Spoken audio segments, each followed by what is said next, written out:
Olá, segundo ano! Hoje nós vamos conhecer um pouquinho mais sobre os substantivos. Vocês se lembram que nós vimos em algumas aulas passadas sobre o substantivo, que é aquela palavra que dá nome a alguém ou alguma coisa, certo? Então hoje nós vamos descobrir que os substantivos, além de ser classificados como próprios e comuns, que a gente já conheceu, eles podem ser classificados em femininos e masculinos. Isso mesmo. Então, tem substantivos que são femininos e substantivos que são masculinos. Pro, como é que eu descubro isso? É muito simples, tá? Quando o substantivo for feminino, nós conseguimos colocar uma palavrinha antes dele. Então, a palavrinha a. Se o a encaixa antes, ele é feminino. Se ele não encaixa, ele é masculino. E eu posso encaixar uma outra palavrinha que é o uma. Por exemplo, a palavra pato, que eu coloquei aqui. O pato, eu falo é o pato ou é a pato? O pato. Então, ele é feminino? Não, porque eu encaixei o antes dele. Então, ele é um substantivo masculino, ó. Porque eu consigo colocar o na frente ou um. Quando eu falo eu vi um pato ou eu vi o pato. Agora, ó, o exemplo da folha.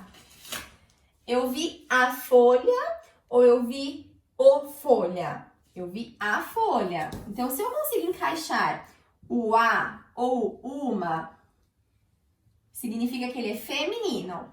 Olha só, casa. Eu consigo encaixar o a casa ou o casa? A casa. Então, ó, vai ficar aqui no feminino. A casa ou uma casa. Eu vi uma casa. E o abacate? Eu mesma já falei, né? O abacate é o masculino, ó. Porque antes dele eu falo o ou um. A mesma coisa acontece com o leão.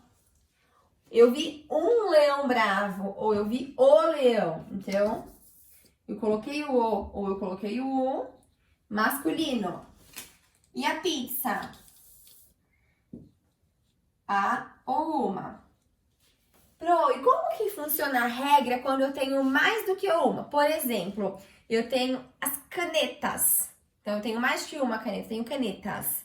Então, se eu colocar o as ou umas, continua sendo feminino. Se eu colocar os ou uns, fica masculino. Então, ó, vamos relembrar aqui. Se eu colocar na frente o, um, os ou uns, masculino.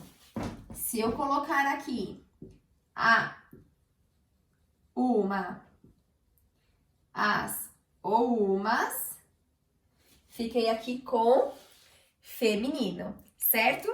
Na página 49, vocês têm que completar a história 49, que continua depois na 50, com os substantivos sugeridos nas figuras. Então, as palavras que você tem que escrever, elas estão aqui em cima, mas com desenho, então você tem que trocar. Ao invés de colocar o desenho, você vai escrever a palavra, tá? E vai completar toda a história. Depois do exercício 30, para fazer exatamente o que a Pro fez aqui. Complete com o artigo e o nome dos substantivos comuns que estão representados nos desenhos. Então, você vai escrever o ou a, porque isso daqui, ó, eles são chamados de artigos em português, tá? Então, aqui eu tenho os artigos, né, que a Pro escreveu, e o nome de cada imagem aqui é o substantivo. Por fim, no 31, vocês têm que responder, olhar a cena e responder os exercícios de 1 a 10, porém, os exercícios, eles não são escritos, tá? Eles são apenas oralmente, então nós vamos responder juntos. Vocês podem fazer em casa, mas vão responder para mim depois no horário da correção que a gente for compartilhar as respostas. Tudo bem? Então, é isso. Guarda aí na memória, o substantivo pode ser feminino, quando eu tenho o artigo a, uma, as, umas, e masculino, quando eu tenho o, um, os e uns. Um beijo e até mais tarde!